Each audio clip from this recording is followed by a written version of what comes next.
Bandeko. Bon, tu es en pour soutenir notre force armée. FARDC et le Guamakas. Tu es vu ça cabine qui va s'attaquer la force armée.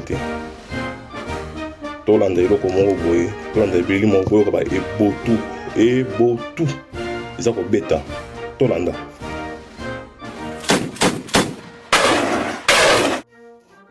Ouais, boy, ok, on. Si go ba e Botu, on est sur bêta, on a massé sur bêta, on a.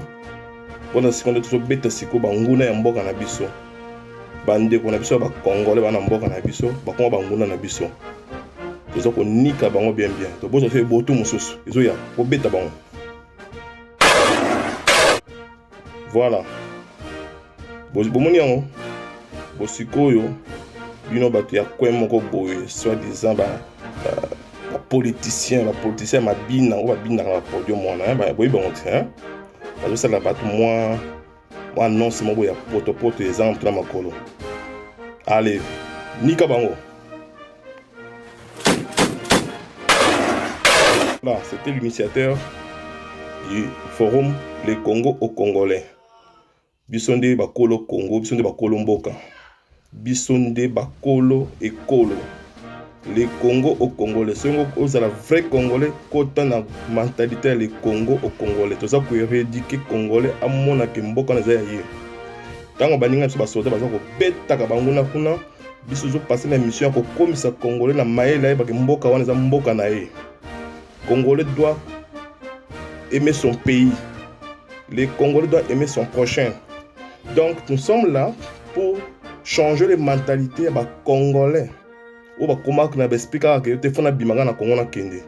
Biso to bima par erreur, so te ba ke zaka bongo te mais to vana mboka wana. Mais dommage que tu diriger mboka na ba époque wana mbo yebi kaka. Asala tout que bato ba bimé beli libanda. Mais biso to libanda to conscience to zo na mboka wana. Ya mbakele na biso faut investir, faut makambo tout ça na bien kuna. Oyoki. Donc, ndeko so baza na est, boza la calme. État de siège ba tcheli bino kuna, ils pour la bonheur na bino. Ils ont bonheur pour tous les Congolais. Donc, c'est comme ça. Donc, il faut bosser là. Bosser là. Surtout si ma Fachi béton. Fachi béton. Hein? Il colle comme Fachi Rambo. Deux fois T. Rambo. Fachi Rambo. Donc, à ça qu'on s'agana au Mekita ok. Hein? Tu sais bien les Congo Congolais. Au moment où on va déboulonner bateau. Donc Kabila mobimana bazo déboulonner bango surtout zoa tchaki muno ba longoli. Bomoni on. Allez, beta e boto.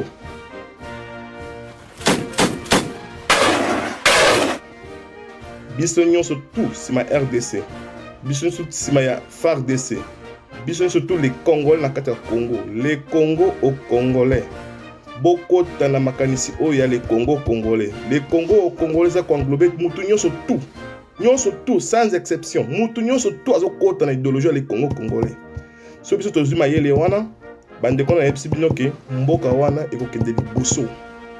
Biso ba hommes et femmes congolais na kati ya sanga moko tokoki kobutonga mboka na biso wana ekende liboso. Totika makambo kokima Congo. FARDC dans la front pour soutenir Bango. Baza wana pona sécurité ya territoire ya Congo na biso. Donc Congo na biso doit être protégé partout et sécurisé aussi partout. Enjoy Sabino awa puisque ba tout monde boy mitu ça la bien té ba nga ba sa ba kota na jeu mo boyote baza contre état de siège. Donc faut manga congolais mo mayel sila mayel muke. Hein? Ba bomi batukuna ba violer batukuna ndenge modèle Fachi béton sur mesure à tête de siège yo bima liboso non c'est quoi mais tout fait ça là hein mbala sima na bimisa munduki parce que naza bien formé pe lisusu biso de ba kola ba état major c'est nous quand on lobaka tozo loba ba kosaka bino tina bato na poto awa mitu etengama donc baza ko expliquer bato les pays to qui donc faut mon bato mailler de sila Fachi béton azui ma solo. Aza militaire, mais tant qu'on coordonne les militaires, on dit Azara soldat. Donc il est plus qu'un militaire. Fachi, toi si manao. Bango na wana, bako kima. Na ba baza kati ya Kinshasa wana toko lande la bango. Balba pe mingi, allez, tout ta bango e botu siko. Voilà, nous sommes là. Nek na minga koloba te merci mingi.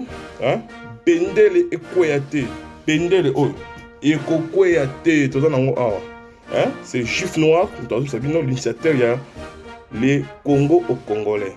Nous allons tous, binonyo surtout, on a yaka kokota na Congo Congolais, on a zapo, on a lingi boy, makamoto lingi en sauté. Les Congo aux Congolais, tous ont mentalité, tous ont conscience wana. Les Congo nous appartiennent tous, sans exception. Donc on passe dans le recensement. Donc on passe dans l'identification pour entendre qui est congolais, qui ne l'est pas. À ce moment-là, donc on a dit que le développement comme on a vu il y a élection. Donc, élection est allée en 2023. On dit miango est allée. Mais yo congolais tchala mutu na yo avant qu'il y ait élection dans la carte d'identité. Au l'accès carte d'identité na yo sali au voter mutu olingi. Ce que vous avez yango te do pour l'élection exacte. Exacte. Quand la émission qui Kinshasa, na sensibiliser, mobiliser, pour tout changer ma mentalité, tout savoir que mboka faut bondela, mboka za bino, mboka faut bino mbo tonga yango. Misala za ebele na Congo, la mboka na tongo zota pa o kombo, komba balabala, za musala Congo. Ya mboka na ya lo pango na yo. Merci. Biso c'est une idéologie moko. Les Congo aux Congolais. Tous en mboka moko nzamba pesa biso mabeleka moko nzamba pesa biso qui est le Congo.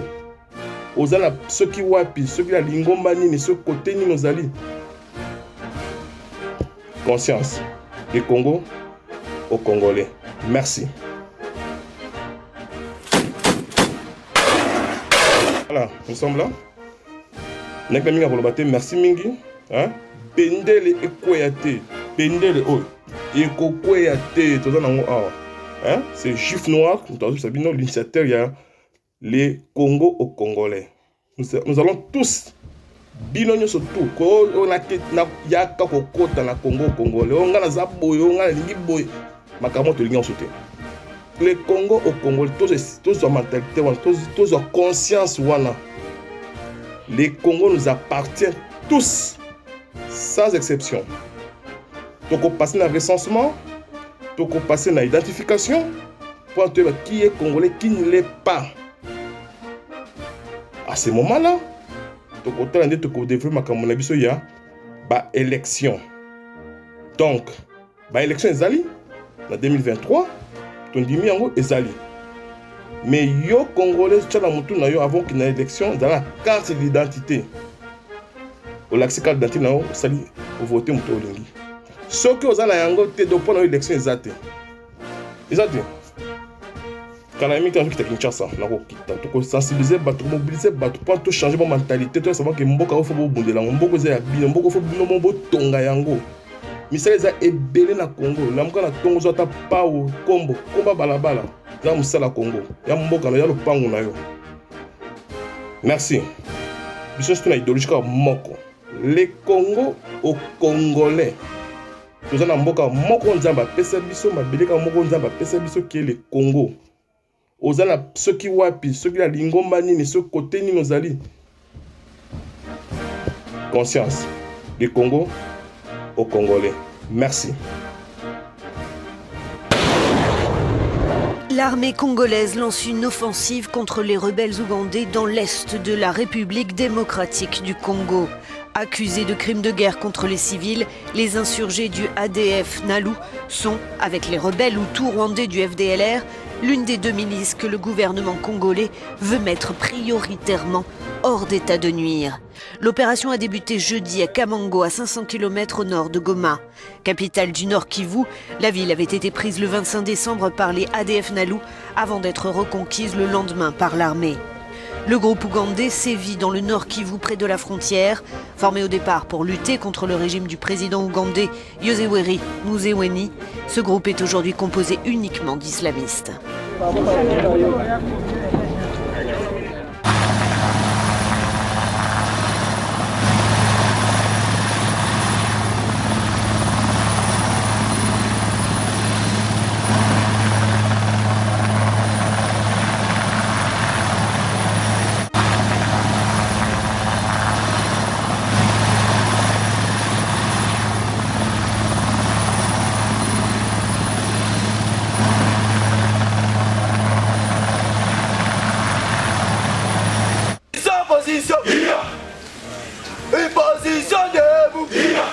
Somaliland, Atakutileno, Atavapaseno, Atoriste la gueule, Atoriste la gueule, battez le mec, le gars, battez le mec, le gars, sans position, une position debout, Somaliland, Atakutileno, Atavapaseno, Atoriste la gueule, Atoriste la gueule, battez le mec, le gars, battez le mec, le gars. Dad, kan det vara kvar? Va? Middag.